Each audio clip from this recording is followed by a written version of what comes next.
Hello नमस्कार, ABC coaching classes में आपका स्वागत है। आज बात करते हैं प्राचीन इतिहास के जो बचे हुए कुछ क्वेश्चन हैं उनके बारे में। ये पार्ट नंबर बी है, यानी दूसरा पार्ट है। एक पार्ट और आएगा जिसमें प्राचीन इतिहास खत्म हो जाएगा। यदि आपने पहला पार्ट नहीं देखा है तो ज़रूर देखें।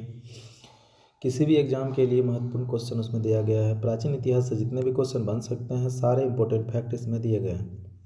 प्रस्तर युग की बात करें तो आदि मानव या प्रस्तर युग प्रागैतिहासिक काल को दो भागों में बांटा गया है। वैसे काल को तीन भागों में बांटा गया है: आदि ऐतिहासिक काल, प्रागैतिहासिक काल और इतिहास। प्रागैतिहासिक काल जिसमें लिखित जानकारी मौजूद नहीं है वो प्रागैतिहासिक काल। आदि ऐतिहासिक काल जिसमें लिखित साक्ष्य तो हैं परंतु उसको पढ़ा नहीं जा सकता, आदि ऐतिहासिक काल। और इतिहास उनको कहा जाता है जिसमें लिखित जानकारी भी है और उनको पढ़ भी सकते, वो इतिहास है। जैसे अभी हम लोग पढ़ रहे हैं वो इतिहास है। प्रागैतिहासिक काल को दो भागों में बांटा गया: पाषाण काल और ताम्र काल या धातु युग। पाषाण काल को तीन भाग में बांटा गया। पाषाण काल बोले तो पत्थर का काल, पूरा पाषाण काल, मध्य पाषाण काल और नव पाषाण काल। पूरा पाषाण काल किसको कहते हैं? इस काल में मानव जीवन और स्थिर था, मतलब पूरी तरह से रुका हुआ था। इस काल के प्रमुख औजार कुल्हाड़ी थे, हस्त कुठार या खंडक आदि था। मानव समूह शिकार करके अपना भोजन प्राप्त करते थे, यानी इस काल में लोग अपना भोजन करते थे शिकार करके। आग का आविष्कार इसी काल में हुआ था। आपको इस ये क्वेश्चन बारंबार पूछता है कि आग का आविष्कार किस काल में हुआ? तो पूरा पाषाण काल में। सबसे पुरानी चित्रकारी का प्रमाण भीमबेटका से प्राप्त हुआ जो मध्य प्रदेश में है। इसी काल में पत्थर का प्रयोग औजार के रूप में किया जाता था। मध्य पाषाण काल। मध्य पाषाण काल की बात करें तो आदमगढ़ से पशुपालन के साक्ष्य प्राप्त हुए। इस काल में पत्थर के छोटे औजार बनने लगे, यानी पूरा पाषाण काल में औजार बड़ा था, बड़ा बड़ा पत्थर से ही शिकार किया जाता था, जबकि मध्य पाषाण काल में आकार थोड़ा छोटा हो गया। नव पाषाण काल की बात करें तो इस काल के औजार सूक्ष्म थे जो लगभग ताम्र के बने थे। कृषि का आविष्कार नव पाषाण काल में हुआ। पहिए का आविष्कार भी नव पाषाण काल में हुआ। कृषि के साक्ष्य मेहरगढ़ से प्राप्त हुआ, जबकि चावल का साक्ष्य कोल्डिवा उत्तर प्रदेश से प्राप्त हुआ। सबसे प्राचीन फसल गेहूं और जौ थी, परंतु मानव द्वारा अनाज के रूप में चावल का प्रयोग जो है पहले किया गया। बुर्जहोम कश्मीर से गड्ढा का साक्ष्य मिला, जबकि चिरांद सारण से बात करें तो हड्डियों के साक्ष्य मिले जो कि बिहार में है। उत्तर वैदिक काल में षड दर्शन का उदय हुआ जो निम्नलिखित हैं। 6 दर्शन कौन कौन से हैं? सांख्य दर्शन जिनके रचयिता हैं कपिल मुनि, योग दर्शन पतंजलि, न्याय दर्शन गौतम या गौतमी भी कहते हैं, वैशेषिक दर्शन कनाद, पूर्व मीमांसा जैमिनी, उत्तर मीमांसा वादरायण। उत्तर वैदिक काल में 16 संस्कार का वर्णन है। ब्राह्मण का 8 वर्ष में, क्षत्रिय का 11 वर्ष में और वैश्य का 12 वर्ष में उपनयन संस्कार होता था इसी संस्कार के तहत। लेकिन शूद्र का संस्कार मतलब उपनयन संस्कार नहीं होता है, एक संस्कार कम होता है उन लोगों में।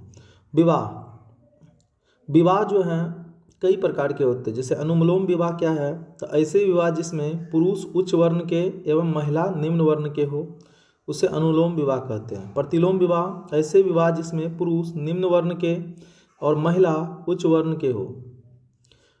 गुणसूत्र के अनुसार विवाह को 8 भागों में बांटा गया है। ब्रह्म विवाह, उत्तम और प्रचलित विवाह जो है ब्रह्म विवाह है, यानी सबसे ज़्यादा प्रचलित विवाह ब्रह्म विवाह ही है।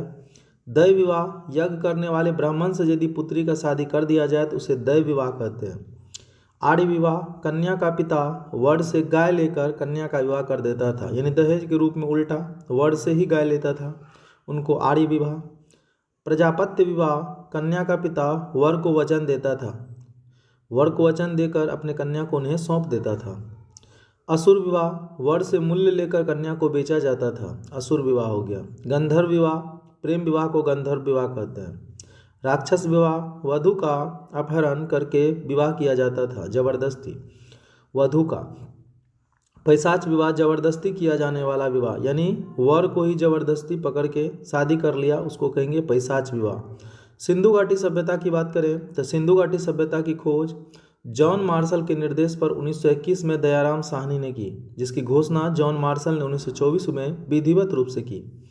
सिंधु घाटी सभ्यता का क्षेत्र लगभग त्रिभुजाकार है, जिसका क्षेत्रफल 12,99,6,000 वर्ग किलोमीटर है। यह सबसे पुरानी सभ्यता है, यानी सबसे पुरानी सभ्यता की बात करें तो सिंधु घाटी सभ्यता है। इसे हड़प्पा सभ्यता भी इसलिए कहते हैं क्योंकि खुदाई का काम सबसे पहले हड़प्पा नामक स्थान पर हुआ, इसलिए इसे हड़प्पा सभ्यता भी कहते हैं। सिंधु घाटी सभ्यता एक नगरीय सभ्यता थी, क्योंकि नगर के रूप में व्यवस्थित सभ्यता थी। नाला का भी अवशेष मिला है और व्यवस्थित रूप से घर बनाए गए हैं ईंट के, इसलिए इसे नगरीय सभ्यता कहते हैं। यह आदि ऐतिहासिक या कांस्य युगीन सभ्यता भी कहते हैं। कांसा का यूज हुआ था, लोहा का यूज नहीं होता था, इसलिए कांस्य युगीन। आदि ऐतिहासिक इसलिए क्योंकि इसके लिखित साक्ष्य तो हैं, परंतु इन्हें पढ़ा नहीं जा सकता। सिंधु घाटी सभ्यता से अभी तक लोहे की प्राप्ति नहीं हुई है। सिंधु घाटी सभ्यता में ईंट का प्रयोग होता था। इस सभ्यता में गाय के साक्ष्य अभी तक नहीं मिले हैं। कपास का उत्पादन सबसे पहले सिंधु घाटी सभ्यता के लोगों ने किया। यह सभ्यता लगभग 5,000 साल पुरानी है। इस सभ्यता के लोगों को भारत के मूल निवासी या द्रविड़ लोग कहा जाता था, यानी यहाँ के लोग जो होते थे इस सभ्यता के, उनको भारत का मूल निवासी माना गया। इस सभ्यता के सबसे बड़ा स्थल मोहनजोदड़ो है, जबकि भारत में इस सभ्यता के सबसे बड़ा स्थल की बात करें तो राखीगढ़ी हरियाणा में है। मुख्य फसल इस सभ्यता के गेहूं और जौ है। मापतौल के लिए 16 का अनुपात या 16 का गुणज का उपयोग होता था। सिंधु घाटी सभ्यता की लिपि क्या थी? तो भाव चित्रात्मक। इस सभ्यता की अर्थव्यवस्था कृषि और पशुपालन पर निर्भर था। सिंधु घाटी सभ्यता की चौहद्दी की बात करें तो उत्तर में मांदा है, जो कि जम्मू कश्मीर में है, चिनाब नदी के किनारे। दक्षिण में बात करें तो दैमाबाद, जो कि महाराष्ट्र में है, गोदावरी नदी के किनारे। पूरब में बात करें तो आलमगीरपुर उत्तर प्रदेश, जो कि हिंडन नदी के किनारे। पश्चिम में बात करें तो सुतका गेंडौर बलूचिस्तान पाकिस्तान में है, जो दस्क नदी के किनारे है। कुछ नगर और उनके खोजकर्ता और उसके किस नदी के किनारे स्थित है उनकी बात करें तो प्रमुख में हड़प्पा आ जाता है, जो पाकिस्तान में है। दयाराम साहनी ने 1921 में खोज की, वही हड़प्पा है जिसकी सबसे पहले खुदाई हुई, इसलिए इसे हड़प्पा सभ्यता या सिंधु घाटी सभ्यता कहते हैं। तो हड़प्पा किस नदी के किनारे है? तो रावी नदी के किनारे। मोहनजोदड़ो राखलदास बनर्जी ने खोज किया और ये सिंधु नदी के किनारे स्थित है। कालीबंगा की बात करें राजस्थान में है, ब्रजवासी लाल ने इनका खोज किया, ये घग्गर नदी के किनारे है। लोथल गुजरात की बात करें तो रंगनाथ राव ने इनका खोज किया, भोगवा नदी के किनारे है। धौलावीरा की बात करें तो आर.एस. बिष्ट ने इसका खोज किया, लूनी नदी के किनारे है। सिंधु घाटी सभ्यता के प्रमुख स्थल की बात करें तो मोहनजोदड़ो की सबसे पहली बात करें, इसे मृतकों का टीला कहा जाता है। सिंधु घाटी सभ्यता का सबसे बड़ा स्थल यह है। यहाँ विशाल स्नानागार मिला है। यहाँ की सबसे बड़ी इमारत अन्नागार है। भले विशाल स्नानागार यहाँ मिला, स्नानागार भी विशाल है, लेकिन सबसे बड़ी इमारत की बात करें तो अन्नागार है, जिसमें अन्न को रखा जाता है। यहाँ से नर्तकी की मूर्ति भी प्राप्त हुई है। कालीबंगा की बात करें, दूसरा फेमस स्थल है सिंधु घाटी सभ्यता की कालीबंगन। कालीबंगन का अर्थ होता है काली रंग की चूड़ी। जोते हुए खेत का प्रमाण कालीबंगा से प्राप्त हुआ। युगल सावधान एवं अग्निकुंड भी यहाँ से मिले हैं। लोथल की बात करें तो इसे लघु हड़प्पा या लघु मोहनजोदड़ो भी कहते हैं। यहाँ सिंधु घाटी सभ्यता का प्रमुख बंदरगाह था, यानी सिंधु घाटी सभ्यता का प्रमुख बंदरगाह कहाँ था? तो लोथल गुजरात में। चनहुद्रो की बात करें तो यहाँ से मनके बनाने के कारखाने मिले हैं, गुड़िया बनाने के कारखाने मिले हैं, लिपस्टिक मिले हैं आदि। रंगपुर की बात करें तो धान की भूसी के साक्ष्य यहाँ मिले हैं। धोलावीरा की बात करें तो धोलावीरा का अर्थ होता है सफ़ेद कुआं। यह भारत में स्थित सिंधु घाटी सभ्यता का दूसरा सबसे बड़ा स्थल है। पहला तो राखीगढ़ी हो गया, राखीगढ़ी में है, और दूसरा हो गया धोलावीरा। धोलावीरा सिंधु घाटी सभ्यता का पहला साइट है जिसे यूनेस्को ने विश्व धरोहर के रूप में स्वीकार किया। राखीगढ़ी की बात करें तो सिंधु घाटी सभ्यता का भारत में सबसे बड़ा स्थल राखीगढ़ी हरियाणा ही है। भारतीय धर्म एवं दर्शन की बात करें तो 6वीं शताब्दी में बहुत सारे धर्म का उदय हुआ, जिसमें जैन धर्म बौद्ध धर्म सबसे ज़्यादा महत्वपूर्ण थे। जैन धर्म के संस्थापक और प्रथम तीर्थंकर ऋषभदेव थे। जैन धर्म में टोटल 24 तीर्थंकर हुए। तीर्थंकर का मतलब हुआ जो जैन धर्म के बारे में लोगों को बताएं। जैन धर्म के 23वें तीर्थंकर थे पार्श्वनाथ। अश्वसेन के पुत्र थे, जिन्होंने 30 वर्ष की अवस्था में गृह त्याग किया। इसके द्वारा दी गई शिक्षा थी सदा सत्य बोलना, शिक्षा या व्रत भी कहते हैं, सदा सत्य बोलना, चोरी न करना, शिक्षा न करना, हिंसा न करना, संपत्ति न रखना। पांचवा शिक्षा महावीर के द्वारा दिया गया ब्रह्मचर्य व्रत। इस तरह जैन धर्म में 5 महाव्रत हैं। महावीर स्वामी का बात करें तो महावीर स्वामी जैन धर्म के 24वें और अंतिम तीर्थंकर हैं। इसका जन्म 540 ईसा पूर्व में वैशाली के कुंडग्राम में हुआ। पिता का नाम सिद्धार्थ जो कि ज्ञात्रिक कुल के सरदार थे। माता त्रिशला जो कि लिच्छवी राजा चेटक की बहन थी। पत्नी की बात करें तो यशोदा, पुत्री अनुजा प्रियदर्शी, बचपन का नाम वर्धमान। इन्होंने गृह त्याग 30 वर्ष की अवस्था में बड़े भाई नंदीवर्धन से अनुमति लेकर किया। 12 वर्ष तप करने के पश्चात ऋजुपालिका नदी के किनारे साल वृक्ष के नीचे ज्ञान की प्राप्ति हुई। पहला उपदेश इन्होंने अर्धमगधी भाषा में दिया। प्रथम अनुयायी इनके दामाद ही थे जामिल। प्रथम जैन भिक्षुनी इनके चंपा थे। ऋषभदेव और अरिस्टिनेमी का उल्लेख ऋग्वेद में मिलता है। जैन धर्म 2 भागों में बंट गया बाद में, श्वेतांबर और दिगंबर। श्वेतांबर का अर्थ होता है श्वेत वस्त्र धारण करने वाले, जबकि दिगंबर नग्न रहने वाले। श्वेतांबर में स्त्रियों को प्रवेश दिया गया है, जबकि दिगंबर में नहीं दिया गया है। जैन तीर्थंकरों की जीवनी भद्रबाहु द्वारा रचित कल्पसूत्र में है। यानी कल्पसूत्र नामक पुस्तक के लेखक भद्रबाहु, जिनमें जैन धर्म के यानी जैन तीर्थंकर जो 24 हैं सबका जीवनी उसमें मौजूद है। महावीर की मृत्यु की बात करें तो 72 वर्ष की आयु में पावापुरी में हुई, जिसे जैन धर्म में महापरिनिर्वाण भी कहा जाता है। प्रथम जैन संगति 300 ईसा पूर्व में पाटलिपुत्र में हुई। इसके अध्यक्ष स्थूलभद्र थे। दूसरी जैन संगति 512 ईस्वी में वल्लभी गुजरात में हुई, जिसके अध्यक्ष क्षमता श्रवण थे। बौद्ध धर्म की बात करें तो गौतम बुद्ध को लाइट ऑफ एशिया यानी एशिया का प्रकाश पुंज कहा जाता है। गौतम बुद्ध का जन्म 563 ईसा पूर्व में नेपाल के कपिलवस्तु तराई के लुम्बिनी नामक स्थान पर हुआ।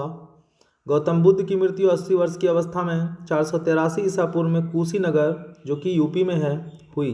बचपन का नाम इनका सिद्धार्थ था। पिता का नाम शुद्धोधन, माता का नाम महामाया और इनकी सौतेली माँ इनकी मौसी ही थी प्रजापति गौतमी, जिन्होंने इन्हें पाला। पत्नी यशोधरा, पुत्र का नाम राहुल। गृह त्याग 29 वर्ष की अवस्था में किए, जिसे महाभिनिष्क्रमण भी कहते हैं। गृह त्याग को महाभिनिष्क्रमण। इन्होंने 4 दृश्य देखे। क्या क्या देखे? जब घर से बाहर निकला, ये राजा थे, राजकुमार थे। इनके पिताजी की इच्छा थी कि ये कभी भी सन्यासी न बने, इसलिए इन्हें घर में रखा जाता था। लेकिन किसी कारणवश एक दिन बाहर निकला तो 4 दृश्य देखे।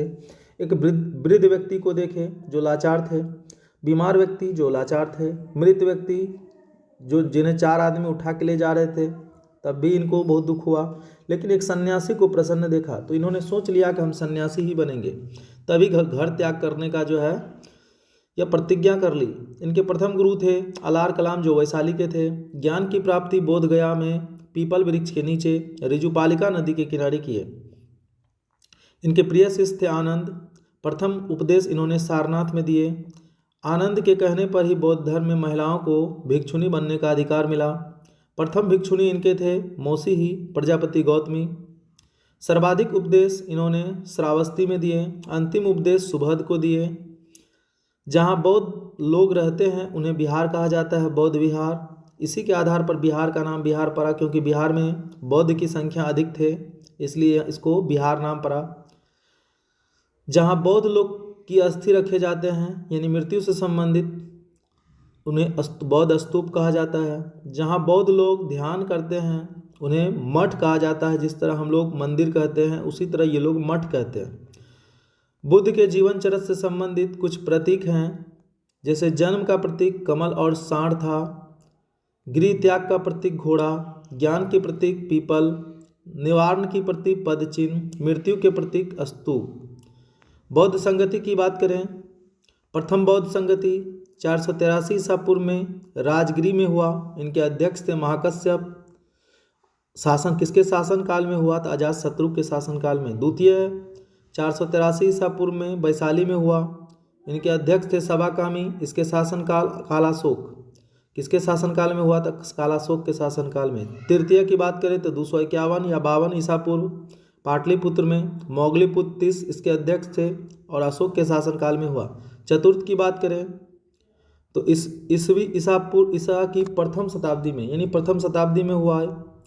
इसके कुंडलवन कश्मीर में हुआ और वसुमित्र इनके अध्यक्ष थे और उपाध्यक्ष थे अश्वघोष, और ये कनिष्क के शासनकाल में हुआ। धन्यवाद।